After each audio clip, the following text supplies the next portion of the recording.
This is Bugatti's new 8.3 litre V16 engine that's due to go into the successor to the Chiron. Now this is a naturally aspirated motor that revs to 9,000 RPM and makes 1,000 brake horsepower all on its own. But the son of Chiron is also going to be a plug-in hybrid. So once this thing has all the electrical bits bolted to it, the entire unit will make 1,800 brake horsepower. It's also got 4 4-branch manifolds, which makes me irrationally happy. That is pure engineering pornography right there. But there's one thing we all want to know, and that's what it sounds like. So I'm going to shut up and let you hear it. Okay then guys, you ready? Let's send it.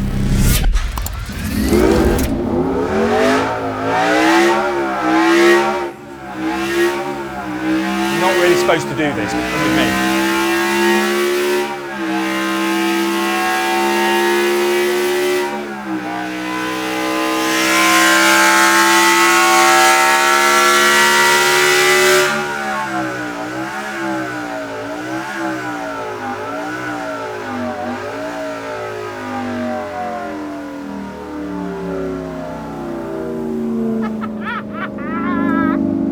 That's absolutely insane. I'm sort of struggling to process what that sounds like. Obviously it sounds like a multi-cylinder engine, but if you think about something like a V12, that's like almost like a dentist drill. It's really up here. This is a V16 and it's almost got 2 notes going at the same time, so it's quite bassy. When you open that door, you feel it in your chest. It's like, whoa. And my favourite engine ever is a V8. I'm not too keen on V12s because I think they're a bit too toppy. This is like a blend of both of them. Sort of that offset V8 thub, but then got F1 vibes. That is a proper sounding motor.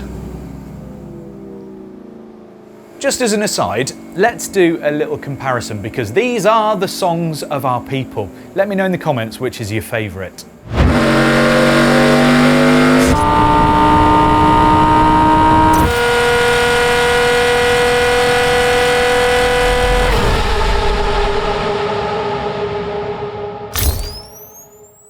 But there are a lot of special things about this engine. For a start, it's not just 2 straight 8s sandwiched together, or indeed 2 V8s nose to tail. And the other thing is, it is absolutely massive. It's 39.3 inches long, and once you bolt an 8-speed dual-clutch transmission to the back of it, it's nearer 79. That's absolutely huge, even compared to something like the Chiron's quad-turbo W16.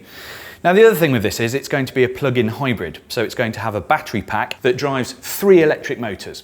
There's 2 at the front, 1 for each of the front wheels and 1 on the rear axle, and together they should produce about 1,800 brake horsepower and give you about 37 miles of electric-only range, which is great for sneaking. According to things I've thought about, because I can do clever maths, that should give you 0 to 62 miles an hour in under 2 seconds, about 277 miles an hour top speed, and 0 to 186 miles an hour in less than 10 seconds, which is absolutely incredible speed. All the while sounding like this. Yep, I'm not going to get bored of doing that. But forget the rest of the drivetrain just for a second, because that engine is what we're interested in here. And here is the home of famous engine builder Cosworth in Northamptonshire in the UK. If you've never heard of them, you've definitely heard them. They're responsible for the V12s in the GMA T50 and Aston Martin Valkyrie. And prior to that they made their name with fast Fords and dominating F1 from the late 60s through to the early 1980s with their DFV V8. They've made this thing from scratch, and it has to be the absolute best of the best. If you want to know exactly what's been going on, it's also good to ask the people involved, so here's someone I found wandering around the workshop. Cosworth MD Bruce Wood. There's 3 bits to Cosworth. There's Cosworth Propulsion, which is this piece here based in Northampton, and then there's Cosworth Electronics and there's Cosworth Delta. And the bit that people traditionally think of as Cosworth is this bit, which is the internal combustion engines. And then at Cambridge we have Cosworth Electronics, which is control systems and data logging. And then at Silverstone we have Cosworth Delta, which is battery systems, battery management, and vehicle integration systems. So this bit is the bit that people traditionally think of as Cosworth. This is where the engines come out of. And I guess we consider ourselves very much It always upset me in previous years when people would say, oh, the engine tuner's Cosworth. Nothing could be further from the truth. What we do is generate from a complete blank screen, blank sheet of paper, powertrains for some of the greatest hypercars in the world, and also for aerospace. And it was only really when the Red Bull came knocking on our door with what was then the Project Nebula and turned into the Aston Martin Valkyrie, that really that set the ball rolling for what is today's Cosworth, what is the modern era Cosworth.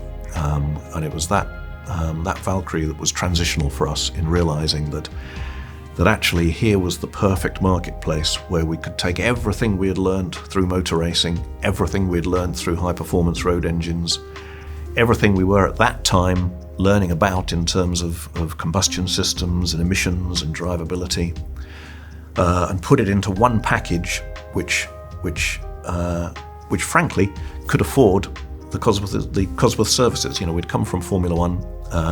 It demands a big infrastructure. It's not cheap, and so suddenly here was this marketplace where we could coalesce everything we'd ever learned into this marvel of the hypercar engine, which was great for Cosworth as a business, but also great for the clients because it enabled them to come to one facility and get everything from under one roof. So we could start from a blank screen and deliver hot tested engines into their production lines.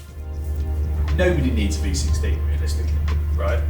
So who calls who when it comes to a bespoke, high-end, sort of quite large production volume engine like the Bugatti one? Yeah. How does that come about? Who phones who?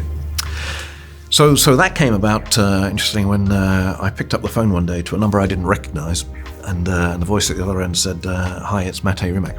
And my first thought was, yeah, right. but I didn't recognise the voice, so I said, well, I'll keep listening. And Mate, I guess, had obviously seen the success we'd had with the Valkyrie and seen the success we'd had with the Gordon Murray. And so he picked up the phone to us and said, I'm interested in something similar, but being Bugatti, I think Bugatti has a very famous statement, if it's comparable, it's not Bugatti. You know, they have to have a thing which is unique. So very quickly in the conversation, it became apparent that Mate wasn't looking for a V12. He was looking for something different. Now, initially, again, it wasn't a V16. Initially, it was always 16 cylinders, but initially it was to continue the W16. And again, from that first phone call, I think probably there was a period where Mate would call about once a week with some new sort of tidbit or some new sort of nuance of how it was going to work.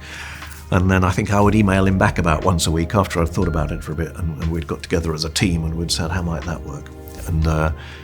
And so we gradually sort of pushed and pulled this thing into shape. We were very clear that whilst the W configuration has been fantastic for the sort of VW group, it's served many purposes. It's not a nice architecture for a high-speed, normally aspirated engine. That's never what it was intended for. So we kind of said from the beginning, we're completely bought into 16 cylinders, but let's do a V16. Because again, Mate was very clear, he didn't want turbocharging. He wanted normally aspiration.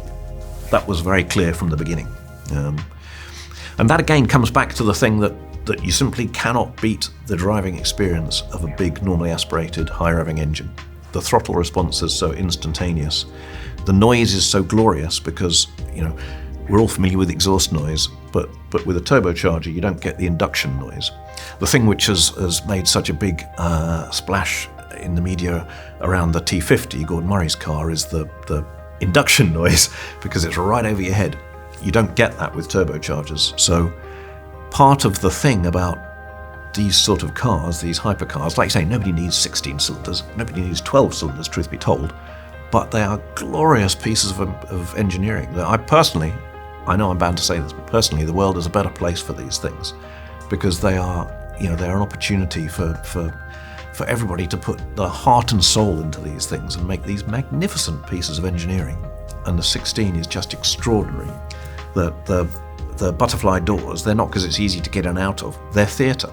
The whole point about these kind of cars is they're magnificent things to own. They're magnificent things just for passers-by to look at. The reason the car shows are so popular now all of us love looking at these things. They're glorious. The sound they make is just fantastic. So what's Bugatti's take on all this? We asked a man called Dario. Bugatti decided to do a brand new engine and decided to call Cosworth to help realizing and industrializing and producing the engine. We called Cosworth for sure because, we know the extremely high level of competence, skills and know-how that Cosworth has, and with no doubt we decided to go direct to them for this reason. Keep in mind that the core brand promise is, if comparable, is no longer a Bugatti. Okay, so first, we need to find and to respect this inspiring rule. Okay, so we decided definitely to keep and maintain the history of the last recent history of Bugatti and keep this 16 as cylinder counting number. Okay. Then we decided, so for example, okay, why 16? Okay, why a V and no more a W, for example? We evaluated different architectures since the beginning during the first early concept phases. V, odd V, cold V, W again. At the end, the most, effective, the most, for example, lightweight, simple, but that can also allow us to reach that high level of performance, definitely is the V16 90 degrees. So it sounds like this Bugatti V16 is as much about being a conversation piece as it is engineering necessity, because you could make that sort of power out of something a lot less complicated. But with rich people, the answer to the question of why is quite often, why not? Thing is, V16s are not common. 1930s racing cars had a few, with Auto Union, Maserati and Alfa, as well as Cord, all featuring 16-cylinder stuff. Cadillac had the first production version in 1930 and homaged the hell out of it in 2003 with the Cadillac 16, and BMW had the Goldfish V16 in the 80s. The Rolls-Royce 100EX prototype had a V16, and there were a few home brews.